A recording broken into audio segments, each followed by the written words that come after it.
What's happening, everybody? It's Blair Johnson with the Badass Records podcast, welcoming you in for another episode. Stoked to share that this week's guest is Kyle Maggart of Brothers Music in Shawnee. They're at 12206 Johnson Drive. You can ring them at 913-766-3869 and find them at Brothers Music KC on Instagram. Check them out for vinyl, games, toys, and more.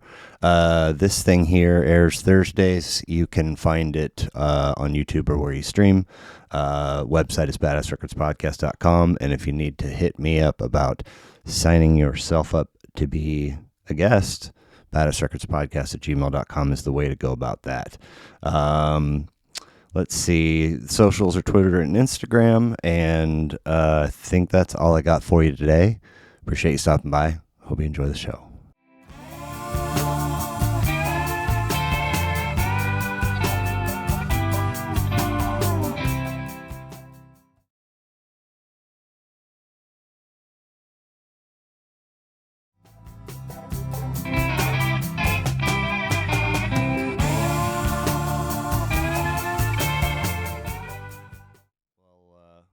Appreciate you being here. This is so I mean actually if you run by a 52-week year, and I drop weekly, there was a couple bumps in the very beginning, but so this I think would wind up being episode 155 of Badass Records Podcast, which puts me one episode shy of 3 years of doing it. So yeah, it's fun. Yeah. So Kyle Maggart, Brothers Music, 12206 Johnson Drive. Yep. Vinyl, instruments, and music instruction as well. We hardly do instruments anymore. Okay. And music instruction is becoming less of our thing. Mainly what it is a record store and a toy store. Okay. Primarily. I don't feel like I captured the toy part online. Yeah, we started at about the toy part. We started about 2 years ago. It was a separate store for a while. Okay. And then now they're in the same building. Okay. So I am like 99.9% certain that I've been in there and probably talked to you. So when I was doing the food sale game, I was working with a gal that was going to open Dos Tequilas. The one that's open right there. It's open now? It is. When did she finally open? It's recently, about a month and a half ago. Okay. Yeah, I mean, it was a struggle. It is a struggle. They are struggling. I wish them the best. Sure. I hope it works out. So it was Harley's. It just opened. Something. Yeah, Hideout. I didn't know much about that. Right. Either. That was right. They went out right when I moved in, so I knew very little about that. Okay. So they're nice people. Yeah. The two people that are opening this restaurant, they're really nice folks, but I'm sure it's been a struggle. It's just a tough location, honestly. Yeah. Well, she has a friend that has another spot, and so she reached out to me, and we went and like brought Dish Machine Dude and did an tried to ship her. She wanted a dish machine she was going to buy for me, and then I think maybe you guys told me, or maybe she did. There was like liquor license delays and who knows what else. There were several issues that she had. But I don't know what they were. It was her and him. It's her and her husband. Yeah. Mm-hmm. But I remember the very first time I went there and like went in the front door, and the first thing is a staircase. Mm-hmm. I was like, I don't know about this. Not ideal, probably. But I think the reason people might be hopeful that they could, that's where original location of Margaritas was. Okay. For like a long time. Wow. And it worked somehow for like a long small time. Space? Yep. For like, I don't know, but a long while. Okay. Maybe 20 years. Damn. But ever since then, I don't think anything's really ever took. Huh. Yeah. So I left that, and for a quick second, I was trying to do payments processing and POS sales, and I came into your spot with my then boss. I probably wouldn't have been your best friend. Huh? I probably wouldn't have been your best friend if it was that kind of a thing. I don't think that I came in your door to try and sell you on that. I think I honestly was asking about. Oh, okay. Just if you knew, because Yeah. I was working on it and then I left that company. But I definitely, I mean, we poked around for a little bit, and I swear I remembered there being games or video games. Yeah, we do video games. Okay, Yeah. okay, Yeah. okay, cool. Right Yeah, on. that's hopefully will become even a bigger part of our business as we kind of move forward. Yeah, that's been a pretty cool new thing. Nice. Yeah. So Facebook, Instagram, brothersmusickKC.com, 913-766-3869. And the phone number's great. The website at this point is dated to where I'm about to. I don't think it even has our right address on it. Oh, the doesn't it? website's, I don't know. I don't Okay. think so. Okay. But I mean, it does exist. It is Yeah, yeah. functional. If you email it, I will get the email. There you go. So, Yeah, I mean, there's it's a little functional. contact Yeah, box. and I'll get it. So And then you got brothersmusickKC@gmail.com. Closed Mondays, right? not anymore. Oh, you're open 7 days that's a week. the thing. That was probably on the website. Okay. Yeah. Open 7 days a week at this point. So Brothers Music in Shawnee over on Johnson Drive. I did not know until moments ago that this is location 3. What 9.5 years in. and is you and do you have a partner? My brother. Okay, I figured. Yep. So where'd you guys grow up? So we spent my early childhood was spent in Omaha, Nebraska, and Okay. then the rest of it was all here. Okay. And the idea to do this comes from Me, and then an influence from I had a wife who passed away from cancer, and she was an extremely strong influence. So it was me and her, I would say. Man, I'm sorry, I didn't know that. That's nuts. It was so on December 20th of this year, it had been 8 years ago. 8? Mm-hmm. Okay. So she really helped me kind of, I don't know, just have the whole idea, just really create the whole idea of it all. Okay. Yeah. Okay. And then the first spot you choose because It was awesome. It was just ended up being expensive, and right when our 5-year lease was up, the pandemic had started, and it was not a cheap spot, so we just left it. I mean, it was in hindsight, I don't know if I would have, but you didn't know what to do in that kind of a situation. Yeah. So spot number 2 was Pretty cool. It was right down the street from it, a lot smaller than the original spot, a lot smaller, quarter the size. Oh, damn. And but it was still really a cool, neat little space, and we really utilized every inch of it. And then eventually, during the pandemic, like really during, I guess, the heat of it all, that's when I decided to open the toy store because there was a spot open right next door to us, and I just rented it and decided to do it. Yeah, is there a nail salon in that little strip too? Right now there's a pet groomer, and then there's the Casey's Hardware. Oh. It's Casey's gas station. There was a Hardware. That's who rented me the spot. It was Hartman Hardware. Now it's Casey's. No nail salon or like bar or hairstyle place? Not in the exact little cut I was in. There are on either side, I think. Okay. But you have Casey's there. You have a dog groomer, and then our empty spot, and then our next empty spot. They still haven't filled them. Okay. From Interesting. when we left. Our signs are still up there. So Okay. if you drive through, you'll see them. Interesting. Yeah. So I've brought this up before with a cat that owns a record store in Sedalia, Jam and Nuggets.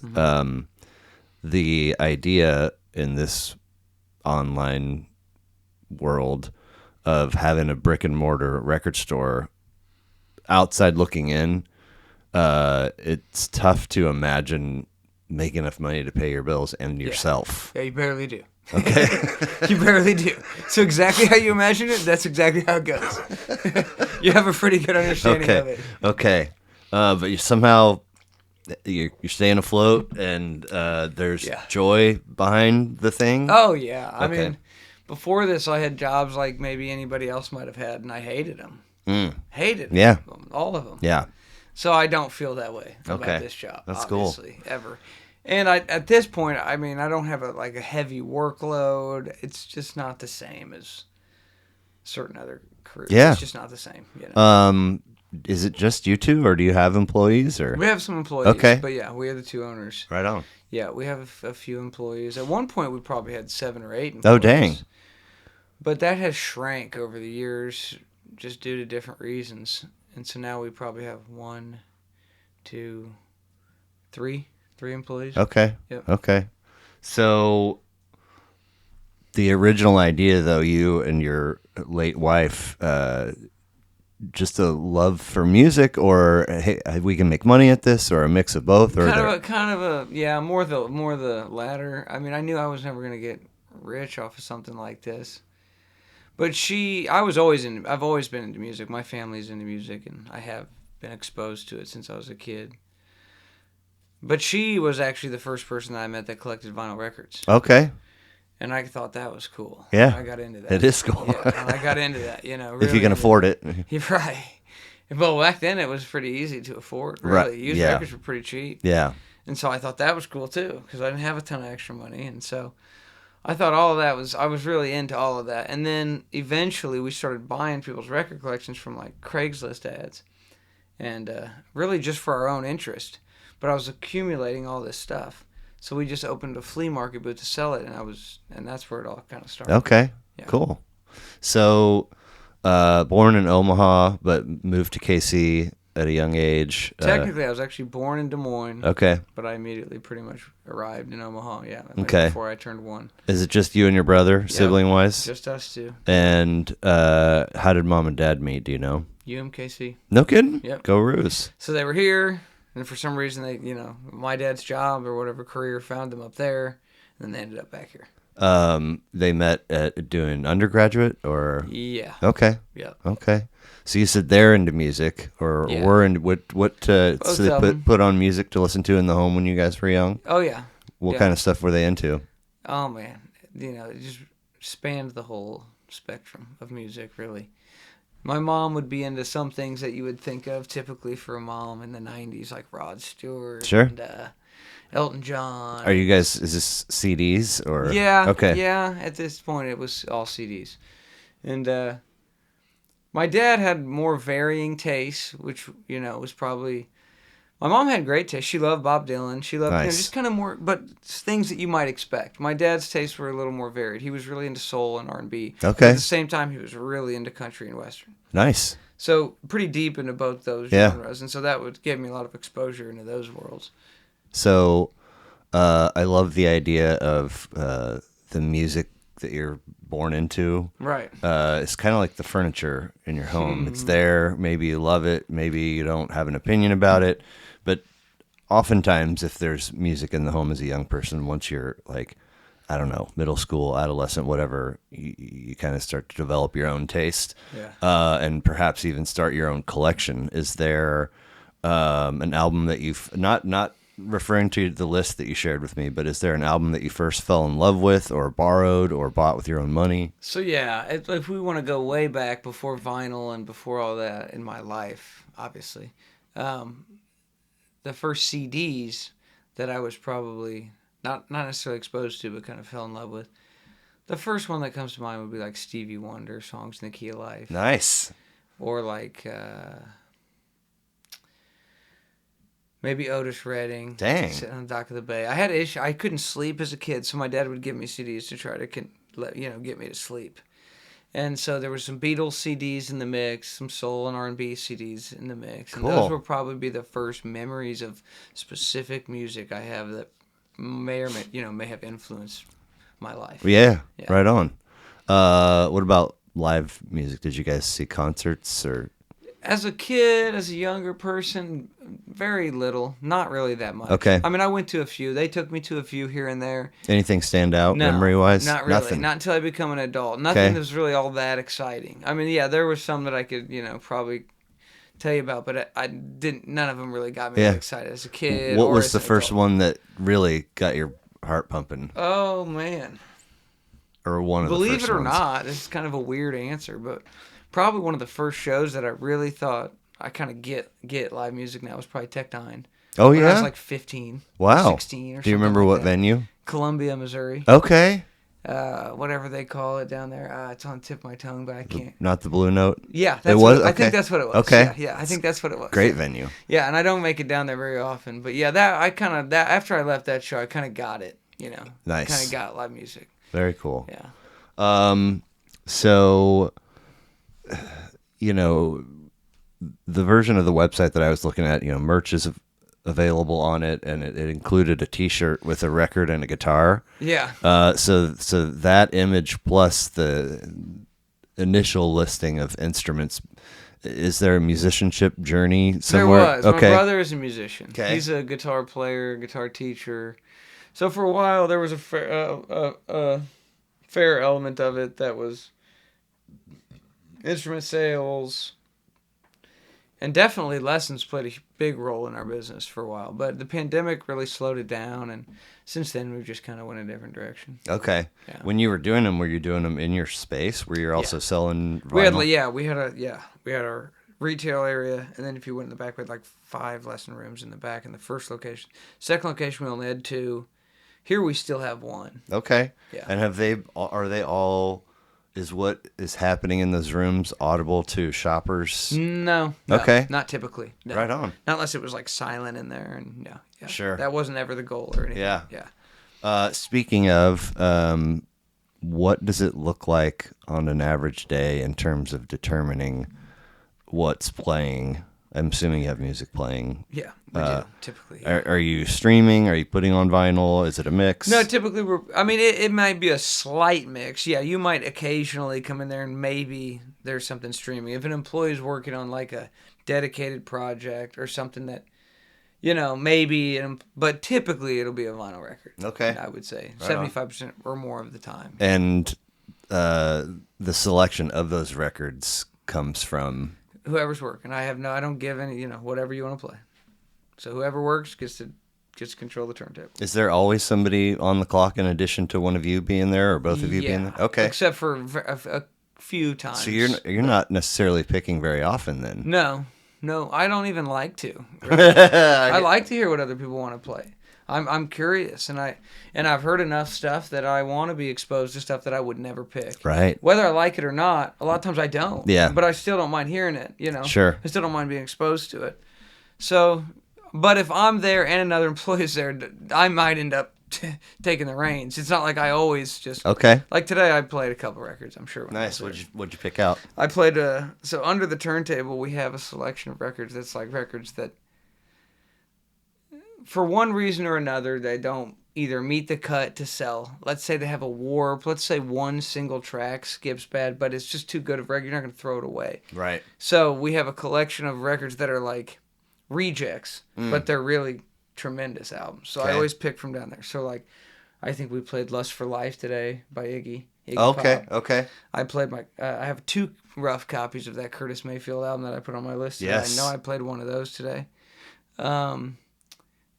I'm a huge Sturgill Simpson fan, so every time a new record of his comes out, we just put it under the turntable. So a lot of my selections come from stuff that we have stashed underneath the turntable. Do you like the latest Sturgill? Oh, absolutely. Okay. I love it. Is that 6 for him? Is that number 6? I don't know. I'd have to look. I don't know off the top of my head, but yeah. How many listens have you given it? A lot. Would you put it near the top in his, or? It's hard because with a guy like when you're listening to like a singer-songwriter who's constantly trying to grow, and I have heard maybe he was struggling with his vocal abilities. Oh, really? During some of this. Okay. Yeah, so he had to, I'm not sure what it really all entailed, but right. I've heard that may or may not be true. When you're listening to something like that, it's really hard for me to rate him. That's fair. Because they hit me differently at different times in my life. They might even hit me differently at different times in my year. Just depending on what kind of weather it is outside. Yes. But, I mean, I love the record. When I very first heard it, I liked it, but I was a little hesitant. But now I would say that I love it. That's about as much as I could say. I absolutely love it. Sure. I would consider it to be probably every bit as good as anything else he's put out. Cool. I mean, I love all of his stuff, yeah. So it's hard for me to really rate it. Now, these the stuff that's under the turntable that have imperfections or whatever, is it your responsibility to discover every one of those on every record that comes in your door? I mean, if we're going to sell it for more than a few dollars, yeah, we try to look at everything, You can tell, you don't have to listen. Typically, you don't have to listen. You can tell just by... You should be able to tell visibly. Okay, if you know. Right on. Yeah, you should be able to. I mean, that means you're going to miss something every now and then, maybe. Something little, probably. That's just the way it goes, and we'll deal with that if it comes up, yeah. Now, pre record store you versus today. Personal collection at home, has it changed? Has it shrunk? Has it blown up? Like, I've got to imagine having a personal collection changes somehow when you open a record store and have run one for almost a decade. Yeah. Yeah. My record collection has gone through a couple different iterations, but I would say it's probably fairly large compared to your average person. Okay. Probably about 7,500 records. Wow. And I've sold recently to a private dealer. I sold about 1,000 pieces Of your own. Mm-hmm. Okay.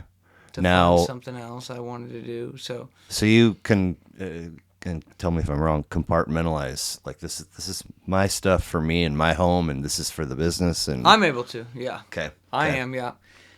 Yeah, I mean, I don't really bring things in for sale. Let's say a customer comes in and says, "I really wish y'all had this," and I have it sitting at home. Like, that's not going to come in just for no reason. right. Yeah, I definitely keep them separate, I would say. Any ordering of new per requests or? Oh yeah, anything anybody wants. Okay. Yeah. And so does part of your inventory include new as well? Oh yeah, Okay. in my store and in my personal collection. Oh yeah, tremendously. Yeah, so my store, we carry every new release that comes out, and we order. I mean, we try to. Wow, within okay. reason. I Okay. shouldn't say everyone. Yeah, If yeah, it's yeah. a smaller release, or if it's something we haven't had any requests for, we're not familiar with it, then we're not probably going to have it. But if it's a major release, or if it's something someone's requested, or if it's something that's on our radar, Sure. we'll do our best to get it. Yeah. And is it difficult at all to establish relationships with distributors, label? Like, how do you? Not really. It's kind of just like, if you've got the money, they've got the time. Okay. Yeah. So you don't. I mean, is it all Digital. You're not dealing with people. I do. I mean, I have sales reps and stuff that call me. Oh, but really? It's still pretty much online mostly. But that we have an interaction. We know each other. I've been working I've had 2 sales reps in 10 years. So I had one for the first 2 or 3 years. I've had one for the last 7 years. I've known him for quite a while. So I've never met him face to face though ever in my life. Where is he? Florida. Okay. Yeah, somewhere in Florida. So that person is a go-to for anything you want to acquire? Yeah, I mean, as long as it's available. Yeah. Right. Yeah. But it's not like Warner Brothers has their No, own reps. they're a distributor, so they have all the labels. I mean, every label you could imagine. Okay. Basically. Yeah. Interesting. What else? Talked about, so your brother is a musician. No instrumentation for you, no piano lessons when you were a kid, or okay. I've tried stuff here and there, but I've never been able to learn anything. Sure. Yeah, I hear you. Well, thanks again for being here, and for sharing your list with me. I usually just roll through them in release order, which, by the way, in the 5 that you gave me, it was almost like some kind of rhythm to decade representation. Yeah. It's like I tried to. That question was very tough. So I tried to just kind of forget about it and just say rattle off the first 5 albums. That come oh, out. nice. In an influential way, not in a way that like I would just like to.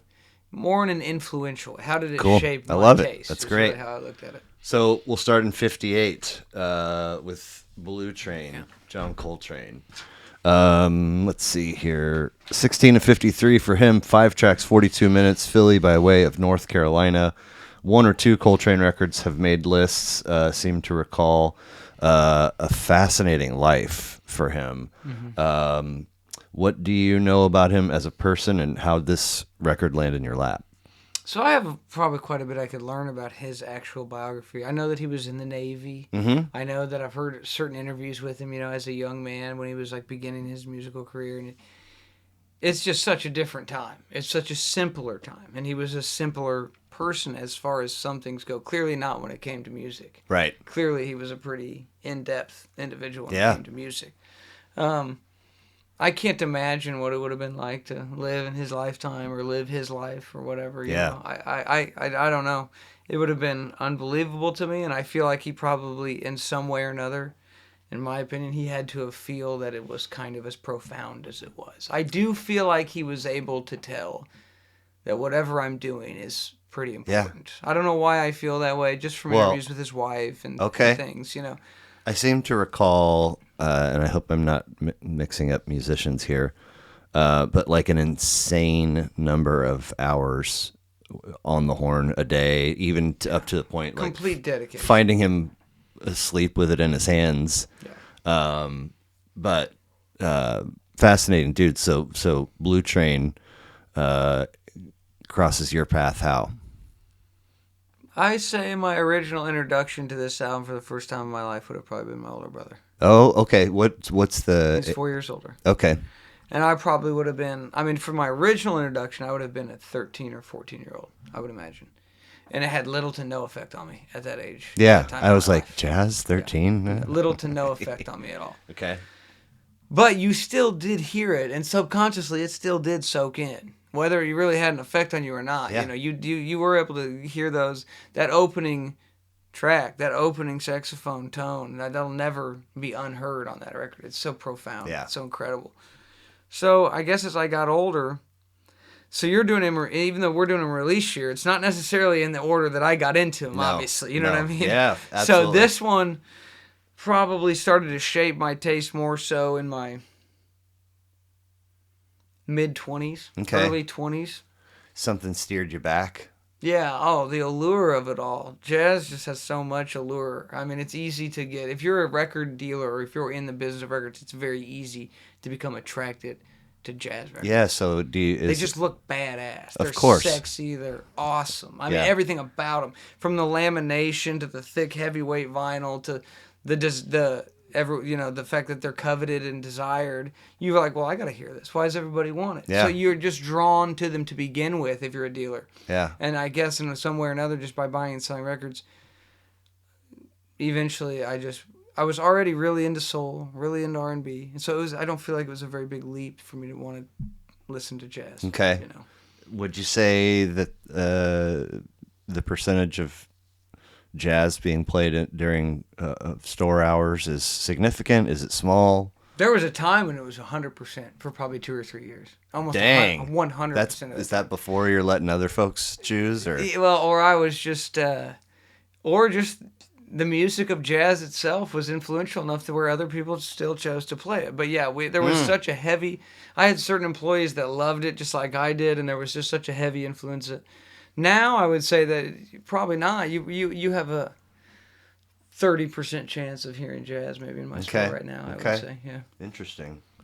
Well, it's a great one, and I've said this a million times, but something that really, in addition to being curious and exploring a little bit of jazz when I was in college, the Blue Note label always appealed to me because in a time of flash and pizzazz in terms of album artwork. Oh yeah, it was always did most just of their photography. It's a phenomenal catalog of art. It's one of my. It's my same with me.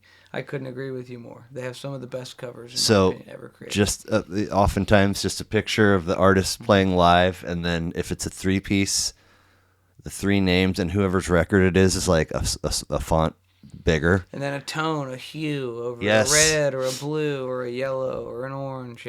What an incredible. No doubt. Very cool.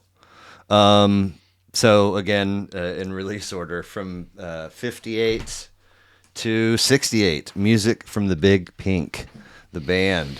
1 of 12 for them, plus 3 with Dylan. This one's 11 tracks, 42 minutes. We go from Philly to Toronto. I think somebody had The Last Waltz on their list. That was I didn't decide to pick any live albums, but that was a close call. I like that I decided against live albums just because then it made it even more difficult. Yeah. It's just the more I narrowed it in, the easier the choice became.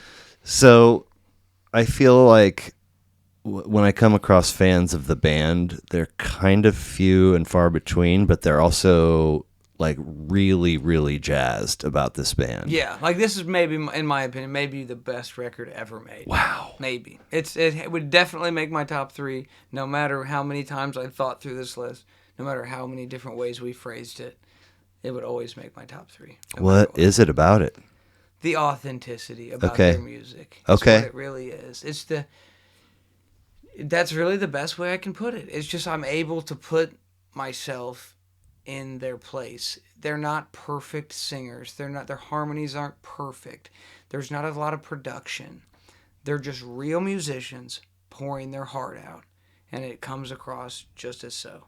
And I just think that they had a string of albums there that it just really doesn't get a lot better than that. Okay. So of the 12, how many are you familiar with? All of them. Okay. But their latter ones, not nearly as much. Sure. Their latter ones I'm not nearly as familiar with, but I still have some familiarity. How well do you know the Dylan library? Well. Okay. Now, when you listen to the 3 that they're on, Yeah. Can you tell? Yeah, I Okay. love the musicianship, but it doesn't really. They kind of know their place when they play with Dylan, and they don't. Fair. They don't do any vocals. You don't Yeah. hear all the different vocals from all the different members, and you don't get the elements that you get from these. So none of those really are, made my list, obviously, and Right. they wouldn't. Not that I dislike them. I like them all, but they don't have a special place for me necessarily. Interesting phenomenon for me, like for years and years, the band is Levon Helm and this collection of 2 or 3 songs. Richard Emanuel, Garth Hudson, Robbie Robertson. Robbie Robertson, obviously, and then my favorite vocalist, who I'm forgetting. It's not Danko. Yeah. Okay. Rick So Danko. that's Rick Danko. That's where I'm going with this. Like I knew no other band members' names, and then all of a sudden, after years, and I didn't even like seek it out. They just sort of started popping up as like largely respected amongst their industry peers. And none of them really had all that successful solo careers. Okay. Which is interesting. Yeah. None of them really did. Huh. So really it fell apart when the band fell apart. It really did. Yeah. I mean, really. Yeah. I wouldn't, there's none of their solo records that I would sit here and just be like, oh, you have to hear that. Right. Yeah. Right. I'm not saying they're bad. Levon would probably have a few that are definitely worth listening to. Sure. But collectively, they were a unit that was unmatched in my mind.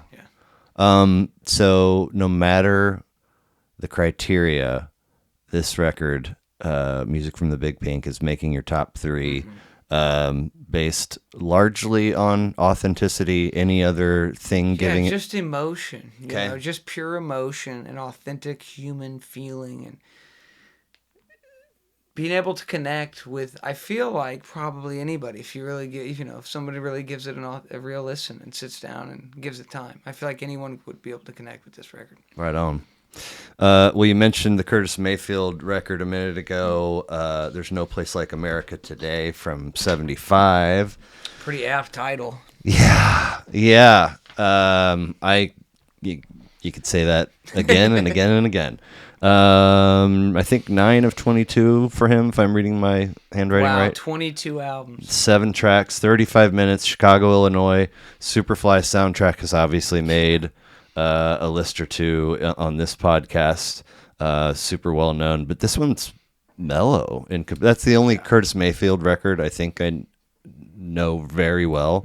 And it just comparing the 2, this one's mellow. Can you describe your affinity for it? Oh my gosh. Every single song on it I love. It's Okay. one of the few albums where I can be like, I love every single track. I mean, Curtis to me is one of the best musicians to ever live. So, all around musicians, whether it's songwriter, all of it. Started with the Impressions, who I love tremendously. Right. Wrote most of their catalog, or a good portion of it. And then his entire solo career up until all of it is great. Literally all of it. He's kind of like Van Morrison. He does not have a band. He does not. Great even comparison. even the ones that you don't know or I barely know, if I get around to listening to them, they're still fantastic.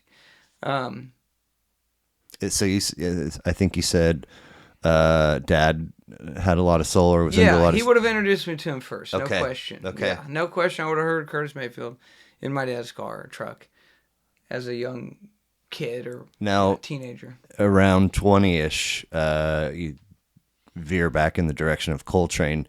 Similar situation where you've probably heard this young, and then later you're like, wow.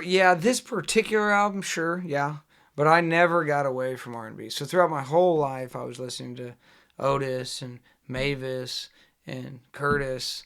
I never really ever let that go. Even at the time when I first started to drive, I had CDs by Otis and I had CDs by Curtis Mayfield when I was 16.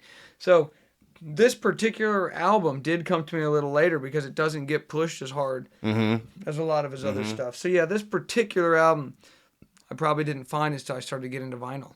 Yeah. And I saw it, and of course I'm going to listen to it. I've never heard it. It's Curtis. I'm going to hear it. So there's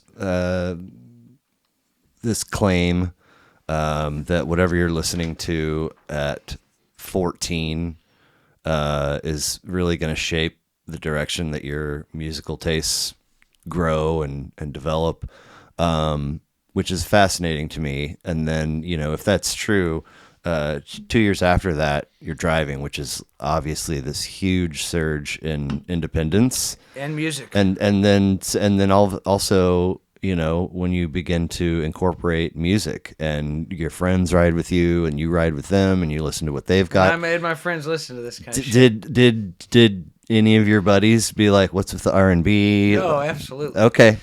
That's what we're going to get into when we get into 1992. Okay, fair enough. Yeah, no, I was the only one that really wanted to listen to anything like this. And then my friends' influence finally broke through to me that hip-hop was cool too. And the sampling and all of that's what did it for me, really. Gotcha. That's what I thought, okay, gotcha. I'm into that too. Awesome. So from 75 to 86, Graceland. Paul Simon, 7th of 15, 11 tracks, 43 minutes from Chicago to Jersey. Shouts out to my buddy Jake Watson from episode 67 who had this one on his list. I mean, what a classic. I about to say somebody had to have It's the only I think it's the only, not only the only time for that record, but I think it's the only time for a Paul Simon record too. Oh my gosh, what an incredible album. Interesting dude. Epic record. Intro story to this one, also mom and dad or somewhere else? No, my wife. Your wife? Yes. Okay. I mean, obviously I'm familiar with it. I grew up during this era. Yes. So I grew up, my first music video of my life is You Can Call Me Out. Yeah. Chevy Chase Chevy. on the trumpet. Yeah. On the air trumpet. Yes. Oh my God, I loved it. Even as a kid, before I even knew what real music really even was, Right. that got me rocking and rolling. So Yeah. This one goes back as far as I can remember. 6, 7, 8 years old. Whenever I remember seeing these music videos played, get them. I'm sure my mom owned the CD. Everyone owned the CD. Album of the year, all sorts of awards. In my opinion, the best pop album ever made. That's awesome. In my opinion, I tried to pick something from each genre that was influential, and I'm not a big pop guy. It's fair. But this was a standout for me. I did. I mean, I liked some Michael. I mean, don't get me wrong. There's some great pop music. Yeah. But for me, this was the standout. No, I mean, it's musically speaking and socially speaking, creatively speaking. There's a bunch of reasons why this is as great as it is. All the world music elements of it Right. really drew me in. All of it. I mean, I just can't think of a. This one would probably always make my top 3 as well. Oh, probably wow. no matter what. Okay. Just because of all around, objectively, how good it is. Yeah. Just objectively. Yeah. Regardless of what your independent tastes are, it's an incredible. You're incredible absolutely record, right. Anytime music videos come up, I've got to repeat. One of my favorite memes is. MTV turned 41 years old today. Oh, wow. Thank you for 11 years of music videos. Right. But it was a cool 11 years. It was very the coolest. Yeah. Very music cool. videos were awesome. They were. And they're irreplaceable. I'm surprised they're not still a part of culture. I think people would still be interested in them. I think people would still tune in more. I mean, I know that they kind of are. Right. But not in the way that they were in 97. No, well, there was no other... Yeah. It was like you got to go to the family room and turn on the television and go to that channel and sit there. Watch Jamiroquai walk on the walls and the ceiling. It was fucking awesome. It was honestly awesome. Oh, that's hilarious. So funny that you mentioned your wife. Again, my buddy Jake had it on, and when I asked him why, he said,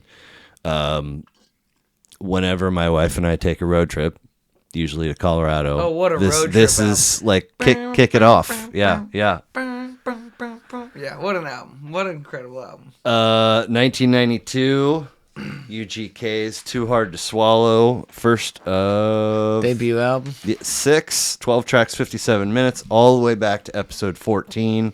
My brother Ethan, the only other time that this album has appeared. Oh, wow, nice. He turned me on to it. I really enjoyed it. I totally didn't get until many, many months later the Jay-Z Big Pimpin' connection. Mm-hmm. I just one day, many months, I was like, oh my God. Yeah. It's talking International Players Anthem, all of it, yeah. Pimp C and Bun B out of Texas. So was this something you were referring to when you said... This album was seminal in my life. Peers? I mean, this group was seminal in my life. When I first heard them, when I was probably 16 or 15, if I thought I liked hip-hop, it just rewrote the game for me. The way Southern hip-hop was a mind explosion for me. I had heard West Coast hip-hop. I had heard East Coast hip-hop. Almost to the point where I've heard enough of it. Even at a young age, I'd grown up in that era. I had heard so much of that music that I was almost kind of just tired of it. You know, just overexposed or whatever you want to call it. So when I heard stuff like Devin the Dude and UGK and the Ghetto Boys, I loved it. I fell in love with it. This was a genre that I didn't know about, that I'm not overexposed to, but it's still gangster. And as a kid, that's what you're looking for. Yeah. And in my opinion, as far as albums go, this has one of the best sides. Their first side of this album is unbelievable. Just because of track sequence? Yeah, exactly. I mean, and the sampling is what probably is why this one made my list, as opposed to maybe Ghetto Boys' debut or maybe... I mean, a lot. You know, you could go into a lot of unbelievably good hip-hop albums. But the way that they sampled music on this album drew me in and changed how I looked at hip-hop and sampling.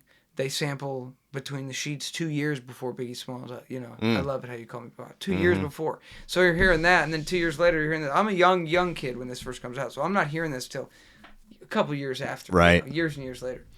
But hearing the sample, Something Good has the Rufus sample on it. Of course. All of it is just unreal to me. As a kid hearing that for the first time. Yeah. You don't get that experience again. That's just happens once. Mine was 3 years earlier in '89 with Digital Underground's Sex Packets. I was like, what the fuck is going on? And you realize how badass it all is. It kind of all clicks. It's like full circle in your brain. You're like, I'm into this. Yeah. 100%. Well, as fun as this one is and was, and as much as seminal as it was in your life, you wanted to Audible. I did. I had like a mental crisis because one of my favorite genres of music in my life is reggae. Nice. By a lot. Like, it makes up a huge portion of my collection. And I was telling one of my buddies I was going to do this, and I said, try to guess my albums I picked. And he did. He guessed 3 out of the 5. No way. He did. He guessed How long have 3 you known out of this 5. dude? About 12 years. Okay. He owned the first record store I ever worked at. His name's David Shank. He owned Zebedee's. Before that, he owned Alley Cat and Love. I mean, he's been a fixture in Kansas City here for a long time. Love is in Love Garden? No, just Love Records. Love there used to be something called Love Records. Okay. But they're gone now. But, okay. He was a very influential cat in my life. And musically, we only cross on a few elements, and one of those elements is reggae. Okay. In a big way. He's a huge reggae fan, and I was too. And that's really... And so he finally said something to me like, well, I know you had to pick a reggae album. And I was like, fuck. I didn't. And I thought, how in the fuck am I not going to pick a reggae album? And immediately I knew what I was going to pick. I said, well, if I pick one, it's going to be a Toots album. There's no question. Toots and the Maytals. No question. And so Funky Kingston. Yeah, which is, kind of probably almost even a cheesy pick. It's such an incredibly... big reggae album that it's not like a deep cut or anything. And I could have picked Reggae Got Soul, or I could have picked a couple other of their albums. I love all of them. Probably one of the best live shows of my life was Toots and the Maytals. Where? At Crossroads. Okay. Rogers. Unbelievable. Right before he died, honestly. Whoa. Right before COVID. Okay. It was what ended up killing him. and it was like a Seriously? yeah, and it was like a once in a lifetime show. I mean, it was supposed to be kind of rained out. They should have like called it off, but it didn't rain, and hardly anybody showed up. And he still just put on this unbelievable That's impressive. performance for like 30 of us. Wow. And I was just like, holy shit. It was so unreal. And so that album has brought me more joy than any other album in my life. There's no question. I think that's what reggae is the best at. It doesn't really matter where you're at, what's going on, how you feel. If you put on good reggae music, you're going to feel better after, no matter what. Or immediately. Yeah, or immediately. It's not like a Nick Cave or a Nick Drake where, it may or may not help the way you're feeling. Reggae has really been like a therapy for me my whole life. I was always into the stuff that everybody knows. Bob Marley, Jimmy Cliff, Peter Tosh. Even when I was young, I was Steel into that. Pulse. Yeah, I was into all that when I was young. Israel Vibrations. Did you ever get into them? Oh, yeah. Nice. I own every one of their reggae. I have like 2,000 reggae albums. I have basically...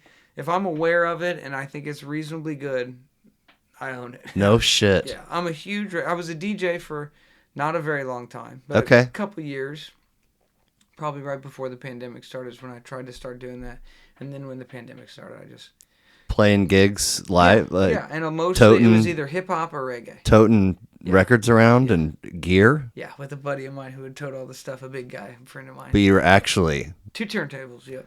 Would you... playing? No, yeah, just play. All I would do is play selections. I didn't mix, scratch, cut, anything like that. But it was still really fun. And I did for 3 years. I had a radio show in college, and my very first trimester, I was given the. Maybe it wasn't it might have been my second or third. KU? No. This is at Fort Lewis College out in Durango, Colorado. Okay. But I was given the Friday 6 to 9 slot, which blew my mind because good slot. Well, it was held for a long time by Patrick DuBois, rest in peace to him. But he went by Potshake Dubwise. Okay, and nice. His show was called Roots Ragga Radio. Nice. And it just I had like a little knapsack of knowledge in the reggae department, and this ripped it open. Yeah, I was like my kind of show. Oh, yeah. What?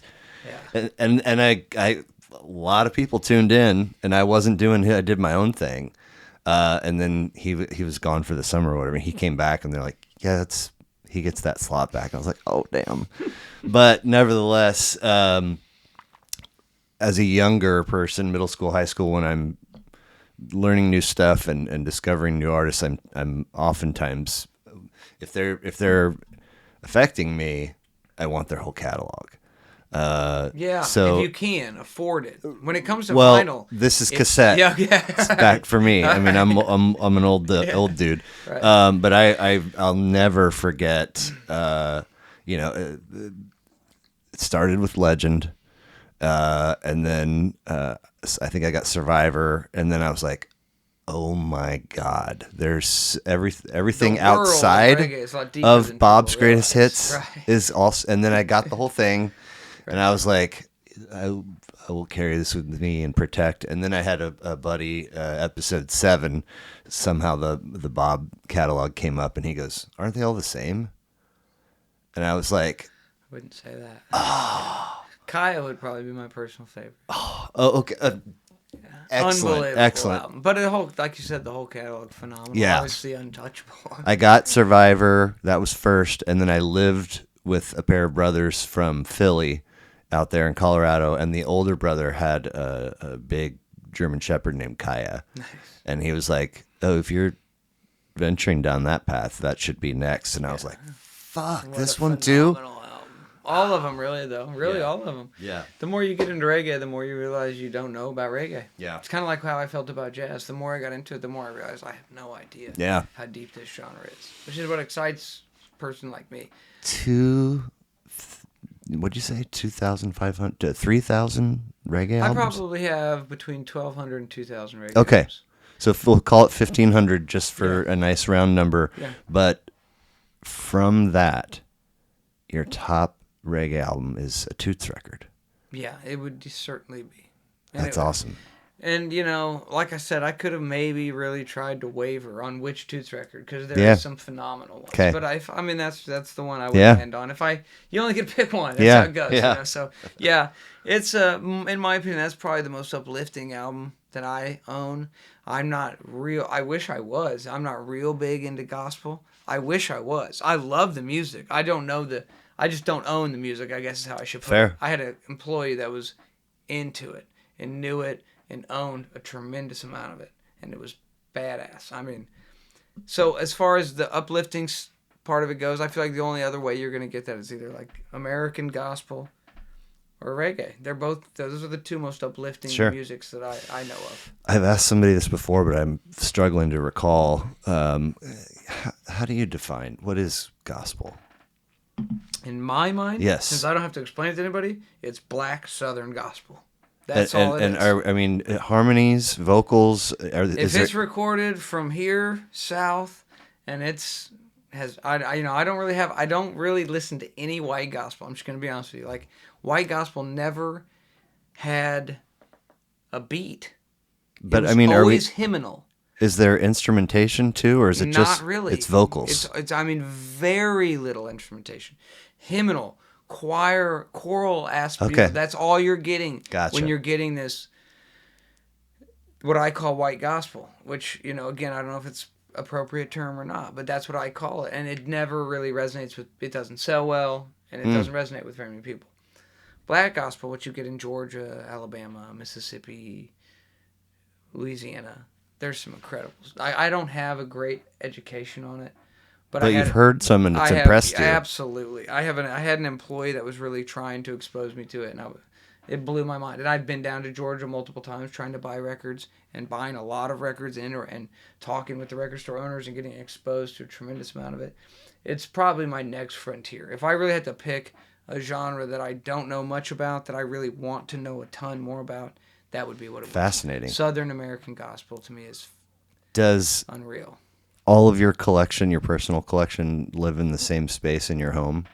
Yeah, within reason. And how is it organized?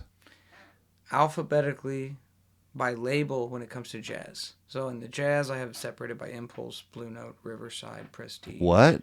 Verve. And then it's alphabetical within the labels. Wow. And then everything else, aside from my hip-hop, is just straight alphabetical. And my hip-hop has no organization. Because I used to DJ and I never got around to it. It's still just totally fucking in disarray.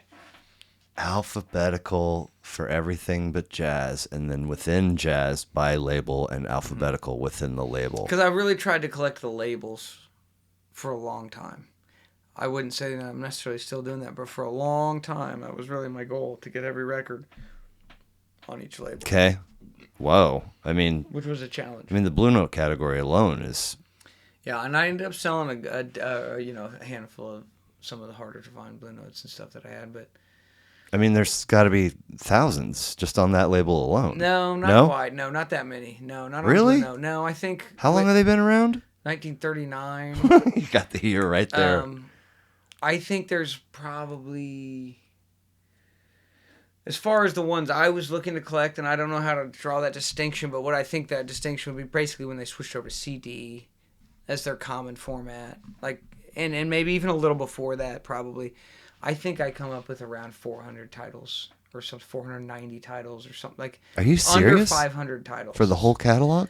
Again, not the entire catalog, but when vinyl was the medium. I could be off, yeah, but I could be wrong by that. But I believe when I was really trying to catalog them, that's what I came up with. But the one that I spent the most time with was Impulse Records. Because it's my favorite. What makes it your favorite? The style of music they took a chance on. The style of music they made their name for, which was progressive jazz. Very progressive. The emphasis on that word. Any artists? Coltrane was their main artist. Alice and John. And Alice was looked like he was on a bunch of labels. So he started his career on Prestige in the earlier 50s. He only did one single album on Blue Note, and that's the one I chose. That's the only one he did. And then he was pretty much on Impulse the remainder of his career. And it was extremely hard for me to pick between that one and Love Supreme. Okay. What Extremely other hard. Impulse artists? Oh my gosh. Well, his wife was extremely hard for me not to include in the catalog. All of any or all of her albums. Alice Coltrane was on Impulse for all 8 or 9 of her records, which No are kidding. phenomenal. Okay. Every one of them is phenomenal. Every single one, which very few people can really say that. I mean, Chico Hamilton has some incredible albums on there. I mean, so many people do. They took chances on a lot of people. Archie Shepp has a great catalog on Impulse, a phenomenal catalog. Pharoah Saunders has a phenomenal catalog on Impulse. Their whole slogan was the new wave in jazz. That was Interesting. their slogan. And really, it's the only mainstream label that gave any free jazz a chance at all. Okay. Avant-garde free jazz. Aside, that would have never really entered into the main world if it wasn't for them. ABC Paramount owned it, so huge funding, tons of money. Yeah. And they were able to get Coltrane by all that, influence and money. They paid him a fortune. He was already famous when he. Okay. And he insisted. I'm pretty sure his contract insisted on 24/7 access to the studio any day of the week. He had that whenever he felt the urge to record, he had opportunity to record, which means they had to pay an engineer to be on call, which was Rudy Van Gelder. All of this is so cool. Such a different time. You know what I mean? Nowadays, it's just like they'd be like, oh. Record at we'll your get house. Back to you next week. We'll mash it up digitally or whatever. It was such a cool, different time. But yeah, Impulse is probably my favorite record label of all time, and I own every record that they put out at home. Mm-hmm. Wow. Yep. You ever have the urge or the desire to do a biography or a project about one of these labels? Or maybe input. Maybe I wouldn't really, I wouldn't be able to do it by myself. I'm not enough. No. I'm not a focused enough person to get something like that done. You know what I mean? You deserve credit for knowing that about yourself. Yeah, all of that interests me. I'm interested in all of it, but I'm bouncing around way too much to really. I've thought about this for the Blue Note, where I immediately pause is like I would need a team. Folks. Yeah, I mean, you could do it. Don't get me wrong. Right. You could do it. They have so much great history recorded about these labels that it's not like, it's not all shrouded in mystery. No. Which is what makes it accessible and cool. I think you could definitely do it. No question. But for me, I would get overwhelmed very easily. Very easily. Oh, for sure. So I'm not able to tell quickly how many. What are you representing on this lid here? Oh, so that's kind of a play on. So they don't really show it here because their hats are backwards. But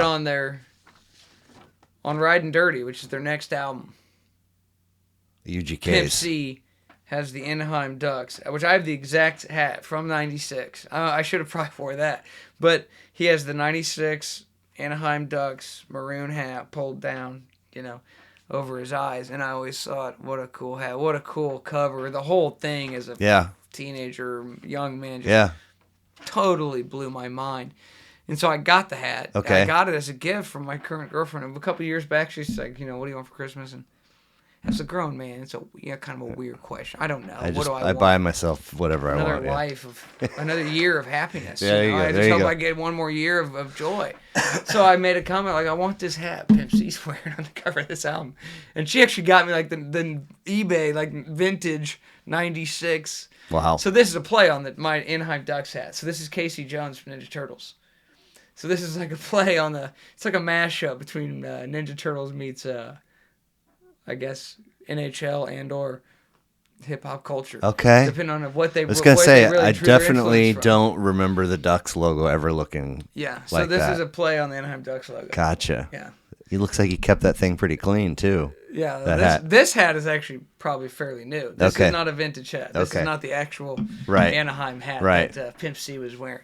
Right on. And I always thought that their dynamic was just cool. I always just thought that you don't get a lot better than those two guys, Bun B and Pimp C. Yeah. So I've really always, I guess, looked up to him. There you go. Well, very cool. I really appreciate it. I usually hit you with a series of goofy questions to close things out, and then we'll wrap and get you out of here. So the first one is you get to have lunch with anyone of your choosing, dead or alive, who and why. Holy smokes. I'm so surprised people can just answer this question. Not everyone can. Yeah. Oh, my goodness. I mean, I can answer it 30 different ways. Man. Curtis Mayfield. Excellent answer. The gentle genius. There you go. He just seems to be the kind of guy that not only would I be so enamored with all his stories and all his history and whatever he's accomplished, but I have a feeling he could give me incredible advice on how to live my life too. You know, I just think he had the whole package, kind of. Yeah. What a time too, like civil rights and I mean he was. He lived through all of it. Yeah, the whole canon. And I suspect it's not off to say that he was an influential figure in that, whether he was he was putting himself out there or absolutely. Great answer though. So if we can imagine or pretend that we all have a personal and a professional bucket list, you're given all the necessary resources to go knock out your number one on both lists. What are those?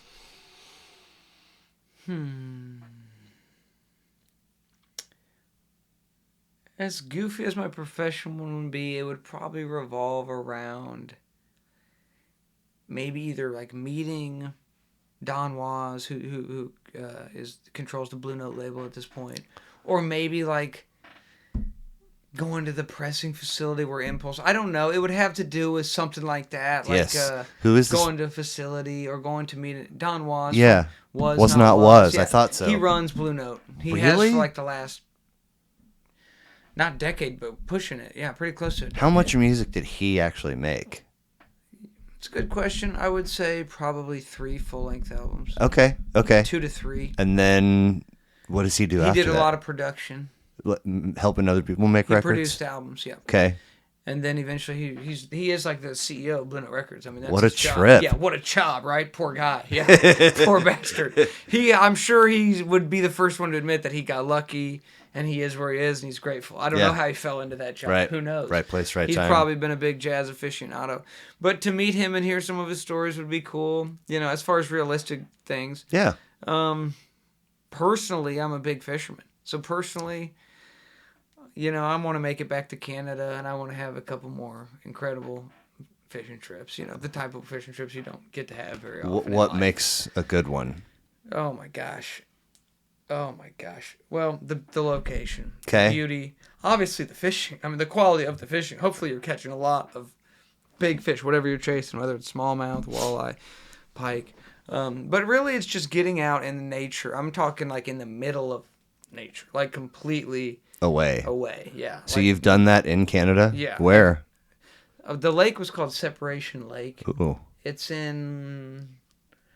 I'm not going to be able to tell you the province. That's fair. Quebec, maybe, province. Took you more than a minute to get there? It took a long time to get there, yeah. And I'm going to journey back there no matter what it takes. You didn't go on that solo, did you? No, I did it twice with my dad, my brother, a decent amount of people, really. And it was like unbelievable. Now, when you're that far away from home, are you keeping what you catch? Yeah, some guys do. Yeah, they freeze walleye and they bring them back. I mean, to a degree, not everything. I'm not really that big. I don't really fish necessarily for the meat. I'm mostly a catch and release fisherman.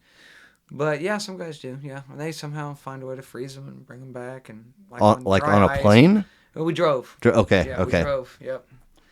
Yeah, it was unbelievable, and it was something like that. I could replace that with like a Montana fly fishing trip. Cool. Like any sort of once in a lifetime fishing excursion. Do you do both then? Yeah. Fly and okay. Yeah. So this lake in Canada, no sense of danger or fear. No. So some folks, 80 miles off the coast of Florida. I'm like, are you out of your fucking mind? Like that's crazy to me. Yeah, I'm also terrified of the ocean. There was an incredible storm one year when I was up there that literally it did kill 2 people. So, but again, that's very unusual. Sure. No fear at all. Pure joy, beauty, relaxation. Are disconnect. Days on a boat? Like Yeah. you sleep on it? No, not Okay. necessarily.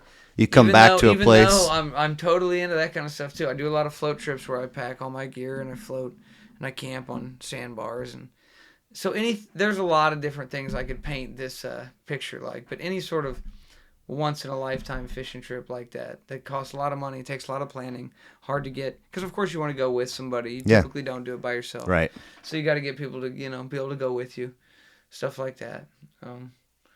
Professionally, that was a harder one for me to answer. I've done a lot of stuff that I wanted to do professionally. I've been to every city that I wanted to see musically, whether it be Nashville or Augusta or, I went to them all and I saw them and I bought records in all of them, and so that one's a little harder. I'd want to talk to somebody who just has a lot more life experience than me. Cool.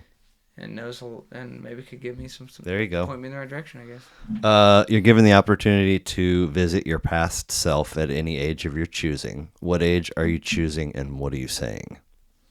Oh man. I mean, that's a deep question. It goes far beyond music. That goes far beyond music and musical taste. For sure. Way beyond that. I mean, if you want that true answer, I would go way back till I was probably 14 or 15, and I would tell myself to just take life more seriously. Really? Yeah. Okay. And I bet people don't say that very often. But yeah, I did not take any of life very seriously. Who is it for? Not many. I was. I know you see those. Clown, brother. I can't even emphasize it enough. Okay. And I wish I would have just toned that back a little bit. Okay. Tried to really take advantage of this free public education that I'm getting instead of just fucking off constantly. I would have tried to really go to college, really get a degree. You're over in KCK? I am now, yeah. Oh, so 14, 15, where are you in school? Lee Summit. Okay. Oh, okay. Yeah, totally different area. Yeah. There's nothing wrong with the schools. You can't blame the schools. No. It was it was me. Sure. And the way I wanted to act. Me, hi, I'm the problem, it's me. Yeah, exactly. So I would have just straightened up a little bit. Fair. Taken life a little more seriously. I didn't realize what was coming my way. I didn't realize how serious life can be and how hard life can be. Way more fun when you're 14 and fucking around. Yeah, way easier to not think about that stuff. Yeah. And just go hang out with your friends and fuck off. Yeah. So I would have done things a little differently. I would have taken life a little more seriously, as crazy as that sounds. Okay, interesting. So, the vinyl renaissance. Mm-hmm. I mean, as I was writing this, I was like, it's almost silly to call it that, because to me, this thing came back for a little, and then it's not. It's here to stay. It feels like. What is the fact that vinyl is a sought-after medium again mean for the music industry, the world of music? I don't know. Before that this all happened, I can say that there was no place really to squeeze in as an independent record store. I mean, there was no opportunity. There just wasn't. So between Record Store Day, the organization, and certain musicians, and they were able to bring it back. I'm not sure what really did it, but something did bring it back to the face of popularity. People started buying it again, but it's ebbed and flowed ever since then. The sales in vinyl, from my experience and for people I've talked to in the last year, have definitely gone down. So significantly, 20 to 30% maybe. And there are years where that's happened. So I don't know. I think, it's here to stay to a degree, kind of like it was always in Europe. There was always record stores. It was always accessible. There was always people that collected records, but it wasn't the number one way to listen to music. It was still not really considered mainstream. It was still like a niche market. And that's probably where it'll land pretty much forever here. Okay. Same as it was there. I think it's the Brothers Music Facebook page that has a link to Record Store Day. That gets a lot of attention, a lot of notoriety. Is it important to you personally? What does it mean? Yeah, to me it is, and it gets like you said, it gets attention from both directions. There's record store owners that would sit here and say, "Oh, I hate it. It's the worst thing that ever." I don't feel that way. Why would somebody say that? maybe a handful of reasons. For one, you feel like there is no actual stipulation, but you feel like you have to come up with a certain amount of money to kind of play the game. Oh. When you're placing your order, and again, there is no minimum order. You can order 4 records. There's no stipulation saying you can't. But you do get the feeling that if I'm going to participate in this and I'm going to try to be competitive in this, then I need to order at least a reasonable amount of stock. Well, for that day. Yeah, and the exclusives for that day. The RST exclusives, just like Record Store. I always thought it was no, they just have hey, let's get folks out buying record. There's exclusive tons shit. of them, and you can only get them at an independent retailer. You can't get them on the internet or from Target or anything like that. So there's definitely a big element of it. There are record stores that don't like it. I would say that they're probably record stores that are kind of set in their ways. Sure. And they don't want to change. I don't blame them. Whatever. Yeah. Don't. Yeah. For me, it's been a pretty big deal. And it always will be as long as because you're interested, because you make money. Yeah, because both. It's profitable. And because my customers are interested. Okay, there you go. If they're interested, I'm interested. Yeah. And they're interested. So... yeah, but you have to be careful. You don't want to over-order, over-invest where you don't make any money at all. You still have to proceed with caution. Every store has to independently decide what... But they do a pretty good job of, like I said, not really pressuring you. There's no minimum quantities of ordering. I mean, they really let you do it however you want to do it. So, for people that really don't like it, I'm not really... You'd have to ask them. No. But there are some. I know there are some store owners that think, this is horrible. I don't really understand that point of view. Is it fun to be a part of that, though? Oh, yeah. Okay, so it's fun. Your customers are interested. It's profitable. Yep. And, probably one of the funner days of the year. Everyone's in a great mood, You see everyone, you see all your out buying records. Yeah, everyone's in a good mood. Nice. It's a great day. Absolutely. Nice. Very cool. No question. So thank you very much. Brothers Music, 12206 Johnson Drive in Shawnee. Facebook, Instagram, brothersmusickc.com is still up there. Brothersmusickc at Gmail, 913-766-3869. Vinyl, toys, games. Am I leaving anything out inventory-wise? That makes up the majority of it. Okay. Is there anything that you wished that we would cover that we didn't? I'm sure someone's asked you your favorite 5 albums a couple of times. You probably don't have enough time to go over all 5 of those, but maybe you have this list predetermined already. It's on a Post-it note on the side of the cabinet in the kitchen, and it's like, I swear to God, I took a Post-it. Same thing, just fucking 5, do it. It's got 27 on it. And it's like... It's a difficult question. I can do that because it's up there and I've never sat there. And if I had to, I'd be like stressing out. It's difficult because making you cuts. feel like you're leaving stuff out and you just feel like, oh, how can I not include this? So, yeah, I mean, I definitely didn't include all of my favorite records. There's so many of them. It's just, you just can't put it together in that short of a list. But it's fun. It's a fun challenge to try to. It was fun for me to try to. I'll show it to you when we get up there, but I can definitely say it's insanely less varied than yours. I'm more focused. No, I mean, I don't.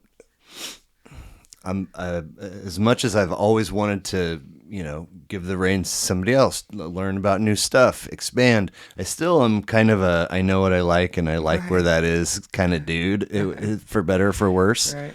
And I think there is some merit to that.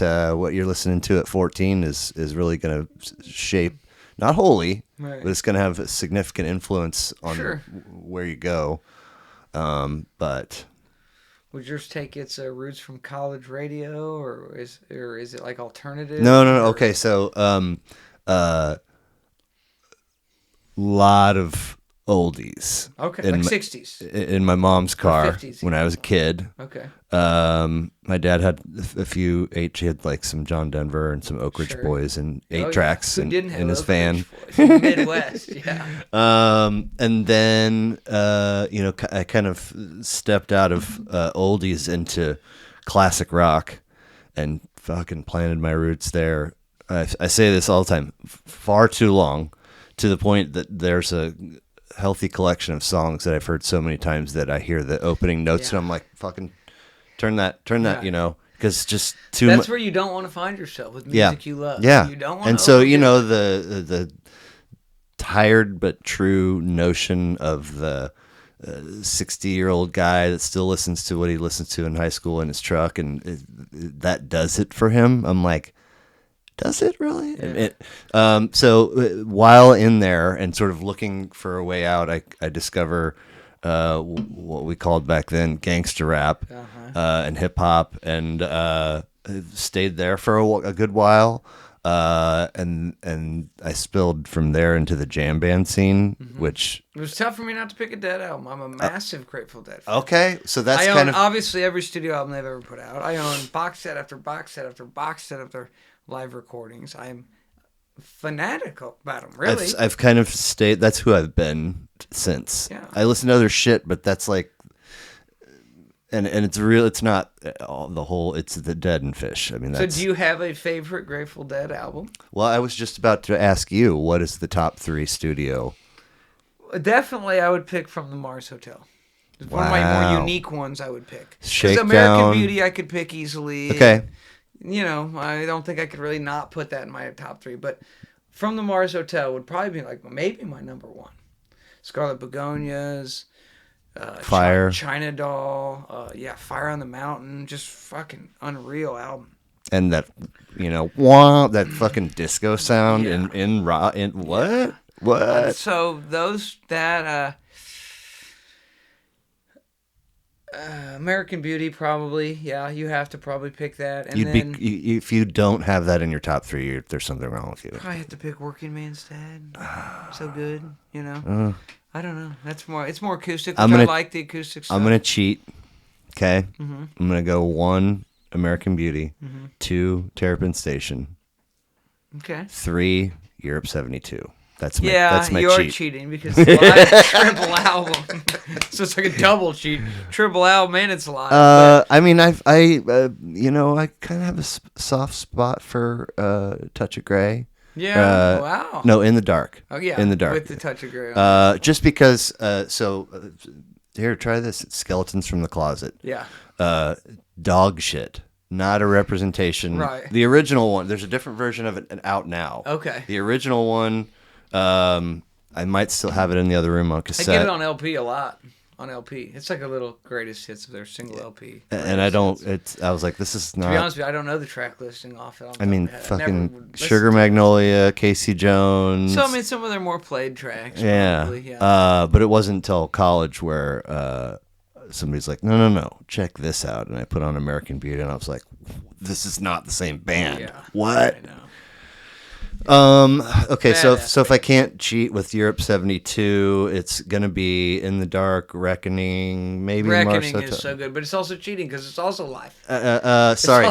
So good, Go to Heaven. Go to Heaven. Really? That's where Althea. yes. Yeah, what an incredible track. I hear it probably every couple days. I play it every couple days of my life. What an incredible track. But aside, if you take that track off that album, it becomes a fairly weak album. It does. Pretty quickly. It does. Pretty quickly. Althea's a crutch for it. It is. It's an incredible album. It's an incredible album. Man, the real answer is that nothing has ever really grabbed me like American Beauty or Terrapin, and you've got me thinking I need to revisit Mars Hotel. Yeah. Because AOXOMXOA and Workingman's were never really...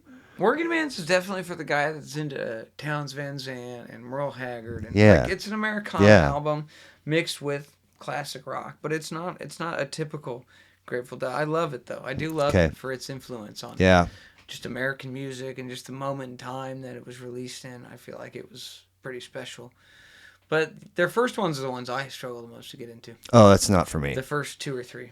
The 60s I like them. Stuff, the cowboy blues. I'm not into them. I still like them, but on some of the psychedelic jams, I'm like, it almost loses me. Emphasis on almost. I'm still in. I still love it, but those are the ones I don't know as much about. What about Dead and Company? Do you have an opinion? Nah, I mean it's cool. I thought it was cool. I would assume it's over now. Well, I said that a couple times. But I mean Phil Lesh is gone. What do you got? He wasn't part of it. He was never even in it. Oh, okay. He didn't want to tour like that anymore. Yeah, I don't know. I don't have R.I.P. and much of peace an to opinion Phil. about it. I mean, I think it's probably cool to go Yeah. see. I've Yeah. never seen them. They're probably badass. They're- But I don't have much of an opinion on it. I mean, I'm sure it's cool. It's not the Dead, but it's still probably cool. Yeah. It's still probably a good time. Yeah. Music is probably still good. I'm sure John Mayer can play the fucking guitar. You know? He So, absolutely can. I'm sure it's cool. I don't, I would go. If a buddy of mine said, hey, I got us a couple tickets, let's go. I'd be like, all right, let's You go. know, they're. I saw them. They did a 2-night run in Boulder at Folsom Field, right in the beginning of it, and I did that 2-night run 3 years in a row. Nice. And they're not cheap tickets. No, I wouldn't and imagine. they're not adding much to the repertoire, or at least they weren't. And I was like, that's 6 enough Right. of this. Yeah. No, I'm just gonna put my time and money elsewhere, not to Right. yuck anybody's yum. I Right. thoroughly enjoyed all Right. of those shows, Right. but I was like, Yeah. I don't need to. Continue to do that. I know I'm gonna hear a China Rider. I know Right. I'm gonna hear U.S. Blues and Right. One More Saturday Night and. Yeah. Which the Dead and- is an interesting band. Like there are certain songs I'm just not into at all. Such like as One More Saturday Night. Oh yeah. I could care less about that That's song. same. If they never played that song ever That in their opening career, I r- would be totally okay with that. That opening riff bothers me. You know. Doesn't Weir sing it? Yeah, that's the other Weir's thing. vocals are never my That's favorite. the other thing is you're getting, Weir singing. Most everything probably. and John sings a bit. Okay. But you get Weir singing things like Terrapin Station. Yeah. And I'm like, Not really. this needs to be Jerry's You're right, voice. yeah. Like, there's no substitute. I saw Bob Weir and Rat Dog here in Kansas City. And now I wouldn't put a lot of this as his fault. The venue, which I think was the Uptown, it could have been a different one. But the sound quality was just terrible. Oh. It was just absolutely terrible. To That's the point sad. of almost ruining the show. But yeah, it did. It was disappointing. But as much as I love Bob Weir and as much as he's a badass, he's not my favorite vocalist in the day. No. He's not. However, Blue Mountain. Yeah. Do you have this out or do you know this album? Oh, absolutely. A solo one that he Yes. did about 5 years Yes. ago. Yeah, unreal. Unreal. Best thing he's probably ever done. I know. I love Best it so thing he's much. probably ever done. Shenandoah. It's literally, I might play it tonight because that hasn't. When you said that, it took me a second. I said, "Holy shit, It's that's so that, fucking that good. black and white solo album he did with his face on the cover. It is killer. It kind of blew our whole store away when it came out. We ordered like 4 copies. No one bought it. It just sat there. Are they Nobody- still around? Well, no, obviously. This was years ago. Right. But just sat there. And it sat there. So finally, they're like, well, we're fucking opening one. I mean, it's a good thing about owning a record store. Like, well, it's about time we're going to play Yeah. one. I don't stream anything that I haven't heard on record. Ever. I'm not like one of these people that like, I'm going to stream this and decide if I want to buy it. I buy it on record, no matter what, take the chance, see what happens. I don't listen to anything prior to me listening to it on vinyl. Ever. Really. Ever. Under any circumstances. So like, I wasn't going to like stream, even though that Bob Weir album had came out. I don't like own streaming shit. I don't do that. I just don't. So I don't listen to anything on streaming services, I guess. This is the easiest way to put it. not in your car? Not really. Not unless it's like I do have like a free Pandora, but again, we're not like exploring new music at all. It's just like your favorites. Yeah. It's just Yeah. And I don't even listen to it very often. So in my car, it's either, believe it or not, sometimes it's silence, just self-reflection, just silence, or I'm on the phone, or I'm trying to do business, or I will listen to radio sometimes, especially if there's, just depends on what's on. But the most streaming you'll ever catch me doing would be a Pandora station that's just like I've literally probably had it for like 12 years. Curtis Mayfield Radio. I've had it for like 12, yeah. I've had it for like 12 years. Yeah. There's nothing new on it Yeah. ever. Yeah. So my introduction to new music is from my customers, almost always, basically. So like Tyler Childers, I didn't know anything about him, and I kept ordering records for people left and right. And I'm like, eventually you're like, well, I just want to hear what this is all about. Yeah. I've ordered 14 or 15 of his albums for people. I'm just curious at this point. And I guess I could just get on YouTube, but I don't. I just order an extra album, we slice it open, we play it in the store. And if I like it, it comes home with me. If I don't, it just stays at the store. They can play it. Yeah. So Once you've cut it open, it's not store sellable. stock. I mean, it would be, I guess, as far as a used album. You could put Sure. it out used. We Sure. don't really do that, though. Do you see much fish come in? Not used. Now, it's a kind of a big deal when they reissue certain albums, we'll order 5 or 10 copies because we know people are. You're gonna move them? Yeah. Oh yeah, for sure. When they reissue a new thing, like on the week, like let's say on the Friday that it comes out, it's a reissue. But on vinyl, it gets reissued. Yeah, we sell them. We rarely get it traded in, like as far as like vintage copies or. I mean, it's happened, but it's pretty few and far between. The few record store owners that I've asked this to say that, and they say it when stuff does come in. From, like somebody's bringing expensive. Well, when we put it out, when somebody brings one in to sell to you used, that it doesn't stay long. Yeah, flies out the door. If it's an actual like real vintage piece, it's kind of hard to get. Like maybe they haven't reissued it, or if they did, maybe it was 10 years ago or something. Yeah, it's gonna fly out the door. And that happens because people just come in and look through shit. Well, we post all that stuff on social media. Oh, right. So they see it. And I saw you had posted that one of your most recent posts had the Coltrane record. Yeah, might have maybe. I don't know. My employee does a lot of them, but he did one just today. I wonder if I saw him setting some stuff up, and it did look like maybe. Let me see. He's we've got a couple of really good employees, but they're kind of new to this whole record thing. Yeah. And he'd be one of them. Black Friday is a really big deal for us as far as like used records. We put out an incredible amount of rare used records on Black Friday. That you're just sitting on? Yeah, I save them up throughout the year. Wow. For Record Store Day in April and then for Black Friday. Interesting. Okay, so you got nice little. Exactly. What are those 6 months perfect. apart? It's like a polar little. Yeah. It's cool. Perfect. Yeah. So just you might know, but just in case you don't, Trey Anastasio started the Divided Sky Foundation, which is a rehab facility. I forget how many beds it has. It's up in the Northeast somewhere, but they're not touring right now, but they just did 2 nights in Albany, and all the proceeds went to this place. Yeah.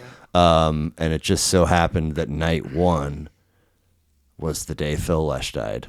Oh, weird. And so they came out and opened with a cover of Boxer Rain. Oh, cool. It was just like, fuck. Yeah, that's nice. That's cool. Yeah.